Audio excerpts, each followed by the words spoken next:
Every few months or so, I seem to happen upon a new article declaring, and I'm paraphrasing here, that PowerPoint presentations are bad.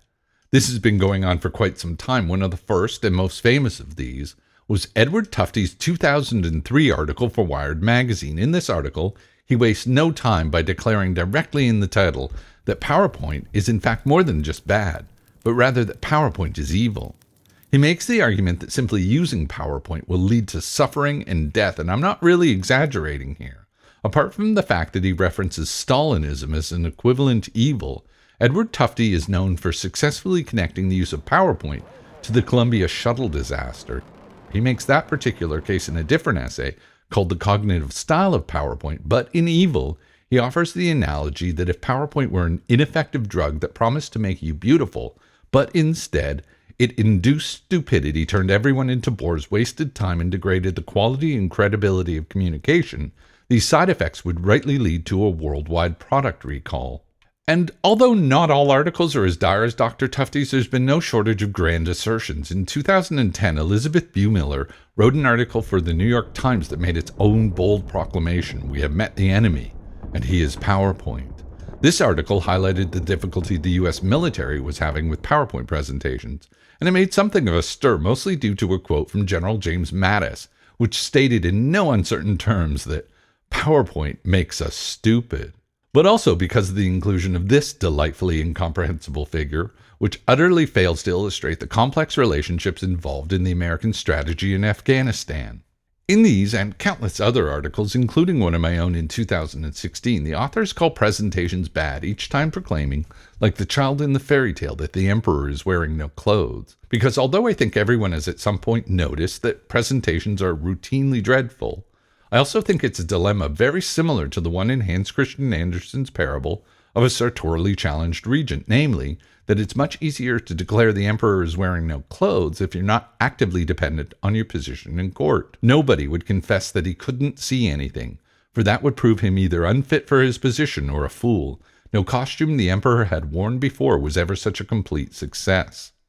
For anyone not familiar with this story, it tells the tale of a clothing-obsessed emperor who is conned by a couple swindlers who claimed they could weave the most magnificent fabrics imaginable. Not only were their colors and patterns uncommonly fine, but clothes made of this cloth had a wonderful way of becoming invisible to anyone who was unfit for his office or who was unusually stupid. So yes, in the presentation literature, there has been for quite some time consensus that presentations are bad, and as outsiders, we are free to proclaim this, but we, like the children and peasants in the story, are equally as challenged with trying to get others to act, to put on some clothes, and do better presentations. The emperor shivered, for he suspected they were right, but he thought this procession has to go on.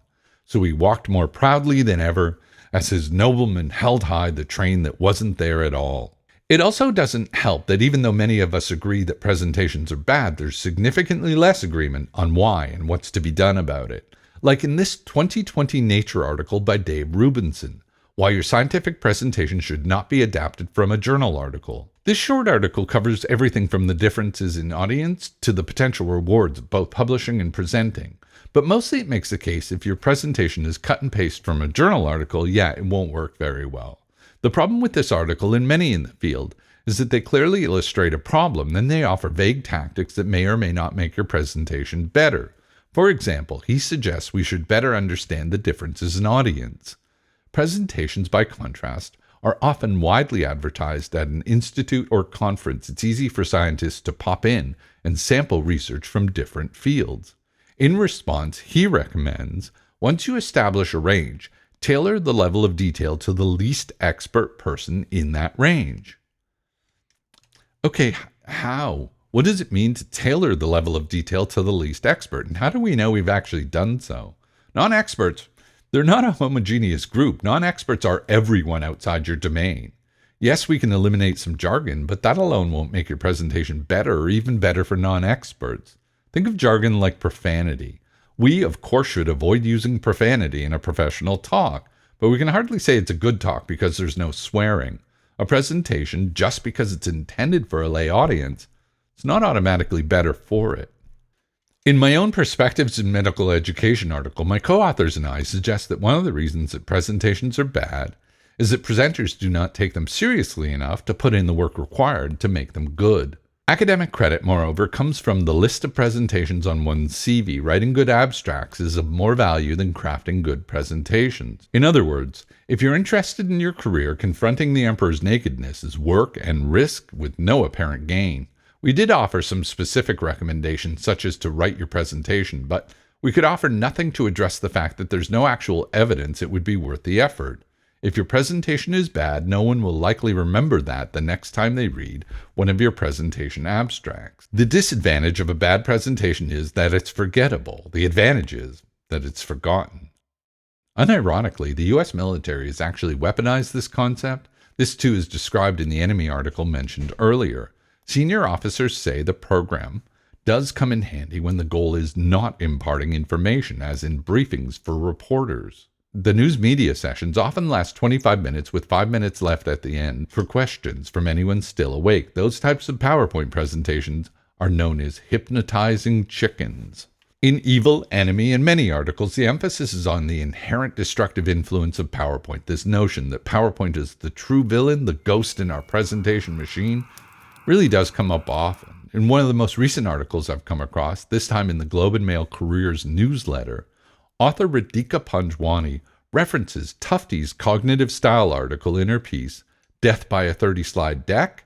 It's time to kill PowerPoint presentations, say experts. So Tufte and Panjwani and certain figures from the US military continually reinforce that for our current and continued safety, PowerPoint must die. Can I just say, when I started this, I wasn't expecting so much violent rhetoric, but it seems to be a bit of a thing. For example, a few years ago, I was sent a post about presentations called Let There Be Stoning, where geologist J.H. Lair hyperbolically suggests presentations could be improved by letting audiences throw rocks at boring speakers. There's something fitting, although still alarming, about a geologist who wants to incentivize people by throwing rocks at them. That's not to say that it's all violence. On the other side of the spectrum lives Gar Reynolds. Gar Reynolds is a presentation guru and author of the book, blog, and website Presentation Zen. His approach is, if you haven't guessed it, Zen. However, one of the first Gar Reynolds articles I remember reading was his blog post, The Naked Presenter, in which he explains the thankfully metaphorical concept of being naked, vulnerable, and without affect while presenting. And as much as it's refreshing to be away from the metaphors of killing and death, it's strange to again be talking about nakedness. So even though there really isn't agreement, there are camps. The ever-present Kill PowerPoint camp. Dave Rubens and I see it as a design problem. Gar Reynolds and Jay Lair, despite their disparate recommendations of nakedness and corporal punishment respectively, both place the problem with the presenter. The opening line of Jay Lair's post reads, "Let there be an end to incredibly boring speakers." And in The Naked Presenter, Gar Reynolds makes the statement, the naked presenter approaches the presentation task embracing the ideas of simplicity, clarity, honesty, integrity, and passion. Reynolds, Lair, and many, many others I haven't mentioned function under the assumption that only when the presenter is interesting and engaging will the presentation be interesting and engaging. That to make presentations better, we need to groom better presenters, then have them appear naked and threaten to stone them if they're boring. Apart from the horror of this, it misses something pretty fundamental. Boring people do exciting work. Boring people do research and paint and do science and art and music and medicine. Boring people are generally the more interesting people you'll meet.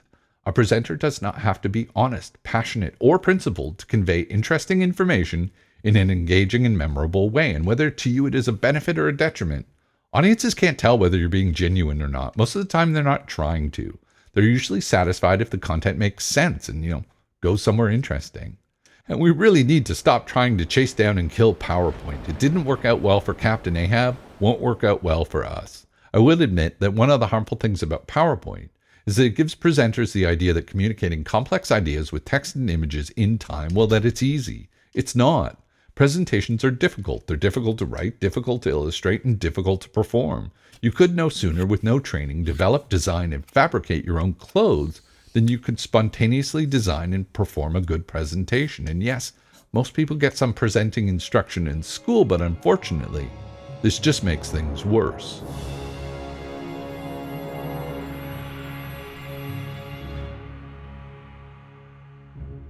School trains people to present as though the audience already knows the content. We present to teachers who evaluate how much and how well we've learned. We present to our supervisors to show the work we've done. We take oral exams from our staff and defend our work to committees. We are trained to exclusively communicate to people who already know what we know or know more. And when we finish school and our presentations don't work, we're trained to think it was because the audience wasn't knowledgeable enough or that we failed to dumb it down enough. It's not that we're poorly trained to give good presentations, it's that we're well trained to give bad ones. We're trained to weave presentations where the content is invisible to those unsuited to it or those deemed too stupid to see it. So yes, PowerPoint and PowerPoint instruction alike can make the process harder by suggesting it can be easier, but PowerPoint isn't evil, despite being as unkillable as a white whale or a comic book supervillain. PowerPoint is annoying, intrusive, unhelpful, and stupid, but no, it doesn't have the power to make you stupid.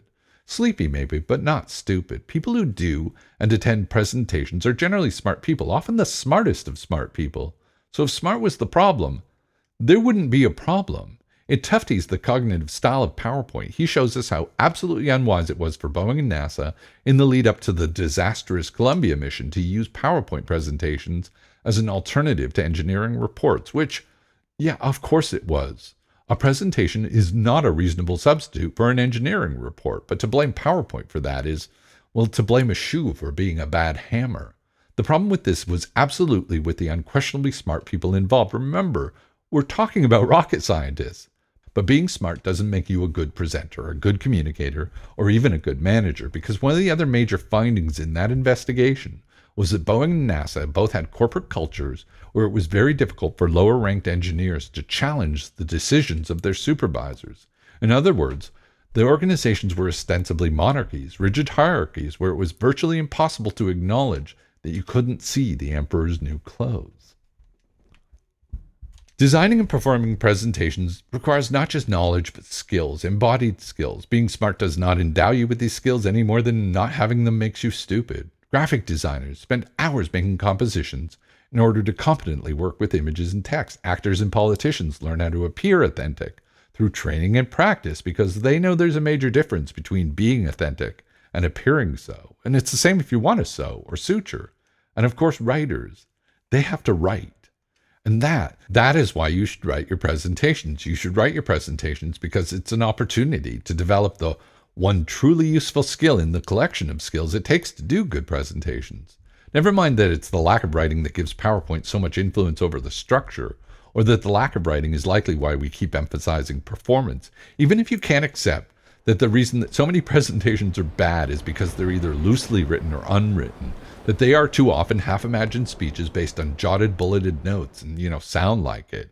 Even if you don't believe it's a presenter's words that transmit most of the meaning, that in unwritten presentations, the meaning isn't invisible or invisible to some, it is, like the emperor's new clothes, non-existent. Even if you believe none of that, you should still write your presentation.